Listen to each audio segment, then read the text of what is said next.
اعوذ باللہ من الشیطان الرجیم بسم اللہ الرحمن الرحیم وَإِذْ أَخَذْنَا مِيثَاقَكُمْ لَا تَسْفِكُونَ دِمَاءَكُمْ وَلَا تُخْرِجُونَ أَنفُسَكُمْ مِنْ دِيَارِكُمْ ثُمَّ أَقْرَرْتُمْ وَأَنْتُمْ تَشْهَدُونَ۔ اور جب ہم نے تم سے پختہ عہد لیا تھا کہ تم اپنوں کا خون نہ بہاؤ گے اور نہ اپنے آپ کو اپنے گھروں سے نکالو گے، پھر تم نے اقرار کیا اور تم خود اس پر گواہی دیتے ہو۔ صدق اللہ العظیم۔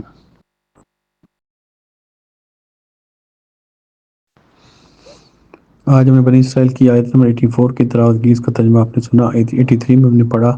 کہ اللہ نے بنی اسرائیل سے جو عہد لیا تھا کہ وہ اللہ کے سوا کسی کی عبادت نہیں کریں گے، شرک نہیں کریں گے، اور والدین سے، رشتہ داروں سے اور یتیموں سے اور مسکینوں سے اچھا سلوک کریں گے، اور ہمیشہ اچھی بات کہو گے، اور نماز قائم کرو گے اور زکوٰۃ ادا کرو گے۔ یہ بیسک جو اخلاق تھے جو ان کو بتائے گئے، اور کسی بھی معاشرے کی خوبصورتی ان اخلاق سے واضح ہوتی ہے۔ اگر یہ اخلاق کسی بھی معاشرے میں ہو، کسی بھی شخص کے اندر ہو،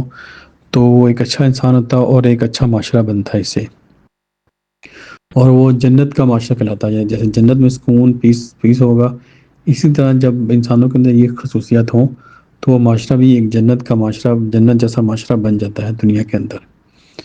تو لیکن پھر بھی وہ اس عہد سے انہوں نے اس عہد کو پورا نہیں کیا،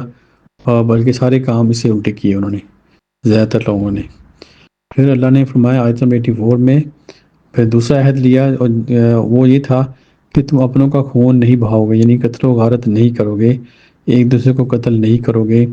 اور نہ ہی ان کو کسی کو بے گھر کرو گے، گھروں سے نکالو گے۔ تو انہوں نے اس کا اقرار بھی کیا اور اس پر گواہی بھی دی، لیکن پھر بھی وہ اس کے اوپر سے پھر گئے۔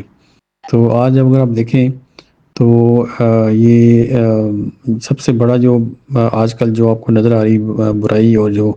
بہت زیادہ تیزی سے پھیل رہی ہے، وہ یہی ہے، قتل و غارت، اور دوسرا جو ہے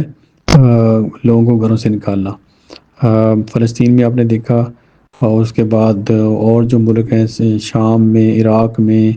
افغانستان میں، جتنے بھی ملک آپ کو جو تباہ ہوئے ہیں جنگوں سے، اور لوگوں کو اپنے گھروں سے نکلنا پڑا، اور کوئی بارڈروں پہ رہ رہے ہیں، کوئی کہاں پہ رہ رہے ہیں۔ یعنی کہ یہ سب سے بڑی جو اس موجودہ دور کی سب سے بڑی جو پریشانی ہے، جو مشکل ہے، وہ یہی ہے۔ دیکھیں کہ کسی کو اس کے گھر سے نکال دینا، پھر اس کی آپ دیکھیں زندگی کتنی مشکل ہو جاتی ہے۔ تو آپ دیکھیں، آپ انڈیا میں دیکھ لیں، آپ جو ہندو ہیں، وہ بھی دیکھو اسی طرح جب وہ کچھ بھی ہوتا ہے، وہ مسلمانوں کو جو ان کے گھروں کو مسمار کر دیتے ہیں، تباہ کر دیتے ہیں، ان گھروں سے نکالتے ہیں۔ تو یہ اللہ کے نزدیک بہت ناپسندیدہ کام ہے کہ کسی کو اس کے گھر سے نکالنا، اس کو بے گھر کرنا، اس کی چھت کو چھین لینا، ایک طرح سے اس کی زندگی جو ہے وہ سٹاپ ہو جاتی ہے، بند ہو جاتی ہے، اور آپ کہہ لیں کہ اس کو بدترین زندگی اس کی ہو جاتی ہے، کہ جب اس کے پاس گھر ہی نہیں ہے، چھت ہی نہیں ہے، وہ کیسے اپنی زندگی کو آگے لے کے چلے گا۔ تو یہ موجودہ دور میں دیکھیں، اتنی ٹیکنالوجی، اتنی دولت، اور دولت کی فراوانی، اتنے وسائل کی فراوانی کے باوجود بھی یہ سب سے بڑی پرابلم، ایون کہ جو ترقی یافتہ ملک ہیں، امریکہ، یو کے، یا جو بھی دوسرے ملک کے یورپین کنٹریز ہیں، ان میں بھی جو بے گھر لوگوں کی تعداد میں کنٹینیو اضافہ ہو رہا ہے، حالانکہ ان کے پاس تو کوئی ریسورسز کی کمی نہیں ہے، لیکن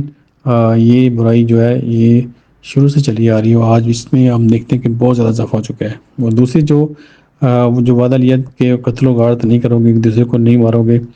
تو وہ دیکھیں ابھی ایک جو عام معصوم شہریوں کو مارنا اور ان کو قتل کرنا، یہ عام سی بات ہوگی۔ اس میں کوئی ملک، کوئی حکومت بھی اس کے اوپر کوئی ایکشن نہیں لیتی۔ ملکوں کے اندر، شہروں کے اندر، ہر جگہ یہ برائی پھیل رہی ہے۔ تو یہ چیز اللہ تعالیٰ نے منع فرمائی تھی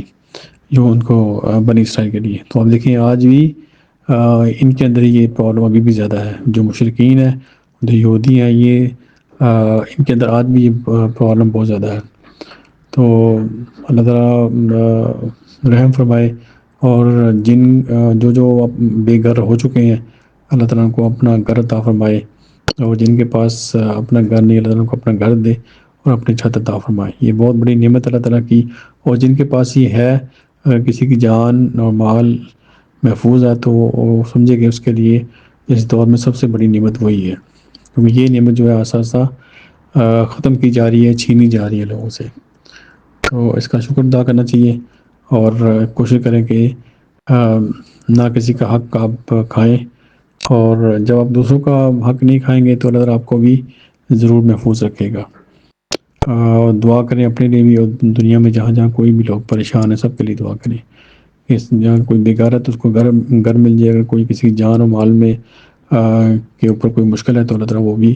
پریشانی دور کرے۔ اللہ تعالیٰ ہم سب کو عمر کی توفیق دے۔ دعا کہ پوری دنیا میں جہاں جہاں کوئی بھی انسان پریشان ہے، اللہ تعالیٰ ان کی پریشانیاں دور کرے، جو بیمار ان کو شفا دے، اور جو اس دنیا سے فوت ہو چکے ہیں اللہ تعالیٰ ان کی مغفرت کرے۔ آمین صادق اللہ العظیم، جزاک اللہ خیر۔